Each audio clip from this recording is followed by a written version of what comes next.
Hey, praise the Lord. I'm going to talk about another woman of faith. That's Jephthah's daughter. Go to Judges 11, chapter 11, and read the whole chapter from the NIV, from the New International Version of the Bible, or from the Amplified Bible. Um, Jephthah, um, I'm going to read it to you from the NIV. Jephthah the Gilead, Gileadite was a mighty warrior. His father was Gilead, his mother was a prostitute. Gilead's wife also bore him sons, and when they were grown up, they drew Jephthah away. You are not going to get any inheritance in our family, they said, because you are the son of another woman. So Jephthah fled from his brothers and settled in the land of Tob, where a gang of scoundrels gathered around him and followed him. Sometime later, when the Ammonites were fighting against Israel, the elders of Gilead went to get Jephthah from the land of Tob. Come, they said, be our commander so we can fight the Amorites. Jephthah said to them, didn't you hate me and drive me from my father's house? Why did you come to me now when you're in trouble? The elders of Gilead said to him, nevertheless, we are turning to you now.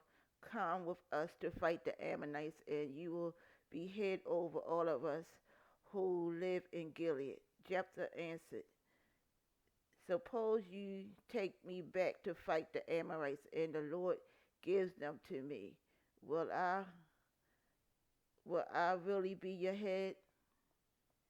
The elders of Gilead replied,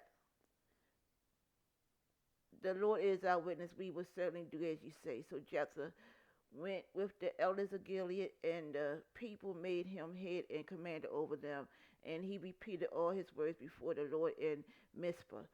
Then Jephthah sent messages to the Ammonite king with the question, what do you have against me that you have attacked my country?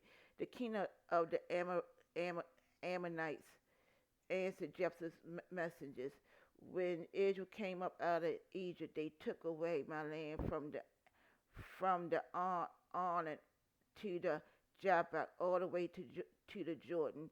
Now give it back peacefully. Jephthah sent back messages to the Ammonite king saying, this is what Jephthah says. Israel did not take the land of Moab or the land of the Amorites, but when they came up out of Egypt, Israel went through the wilderness to the Red Sea and on to Kadesh. Then Israel sent messages to the king of Edom saying, give us permission to go through your country, but the king of Edom would not listen. They sent also to the king of Moab, and he refused. So Israel stayed at Kadesh.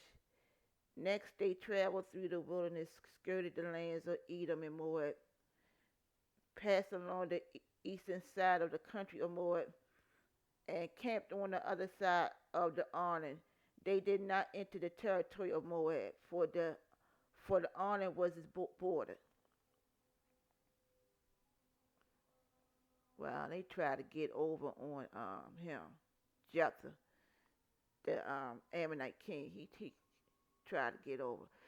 Then Israel sent messages to Sihon, king of the Amorites, who ruled in Heshbon, and said to him, let us pass through our country to our own place. Sihon, however, did not trust Israel to pass through his territory.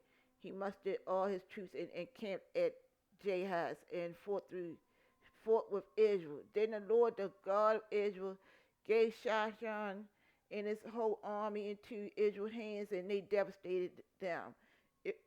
Israel took over all the land of the Amorites who lived in that country, capturing it, all of it from Arnon to the Jabbok, and from the desert to the Jordan.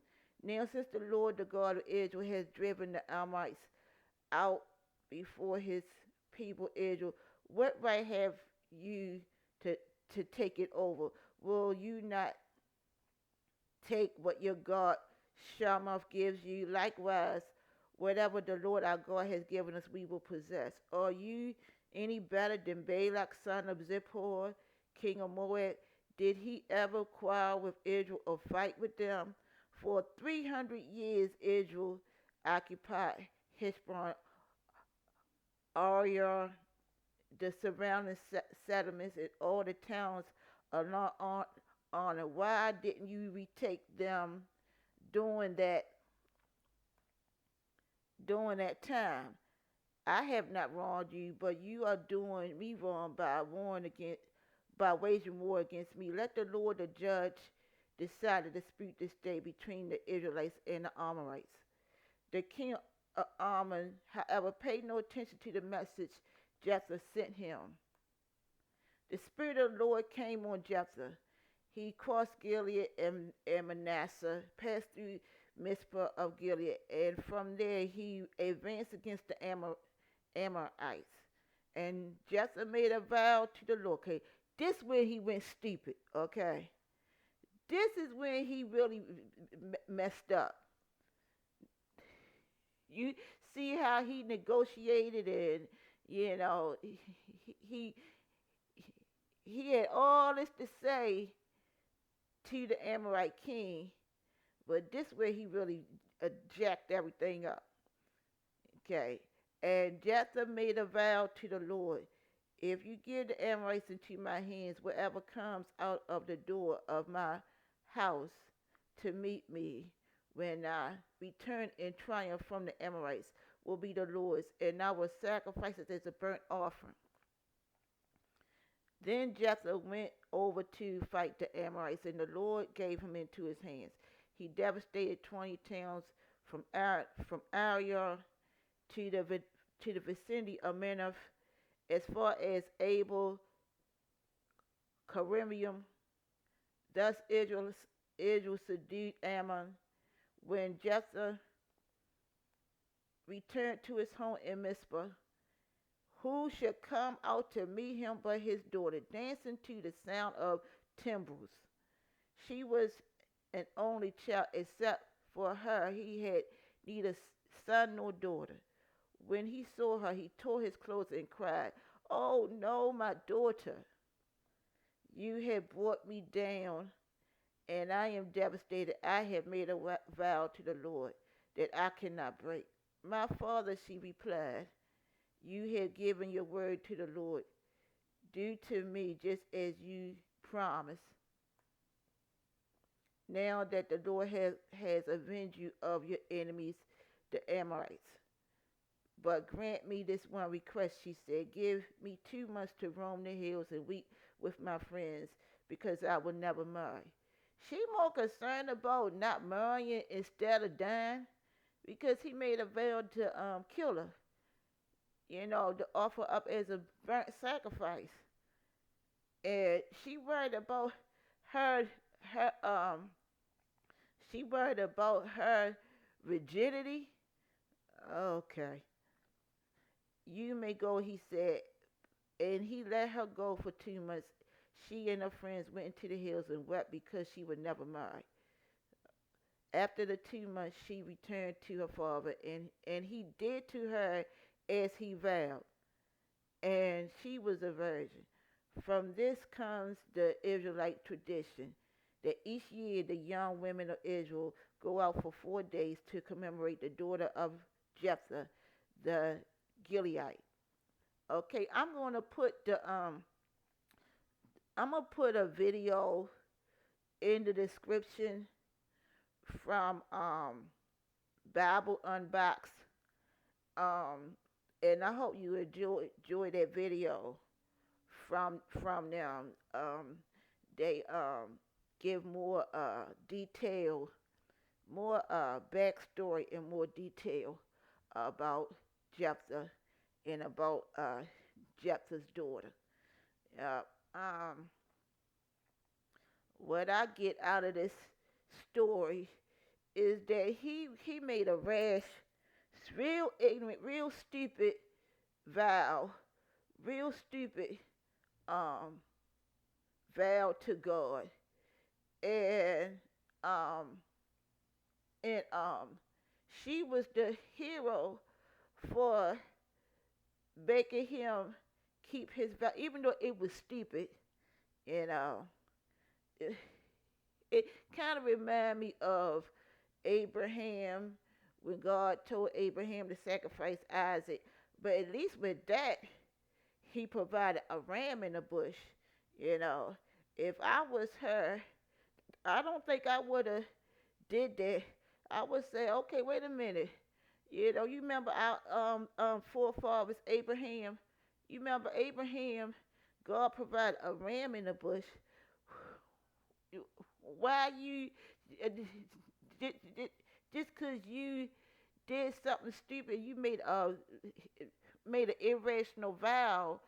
Wouldn't God understand it? Talk to God more. You know, wouldn't He understand it? Why you throwing me under the bus? You know, you know that was your stupidity, not mine. But you know what I think happened? I think because it was tradition for the women to come out and welcome the men of war that won the battle. I think that Jephthah really was banking on his mother to come out. He wasn't expecting his daughter to come out. I think he was expecting his mother because his mother was a prostitute, and I don't think he was all that tight with his mother. You know, I think he wanted to sacrifice his mom. You know, but check out that video that's in the description, and I'm gonna put the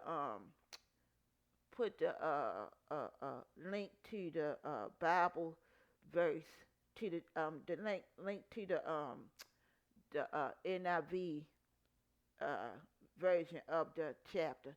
Okay, like, share, subscribe. God bless you. Thank you.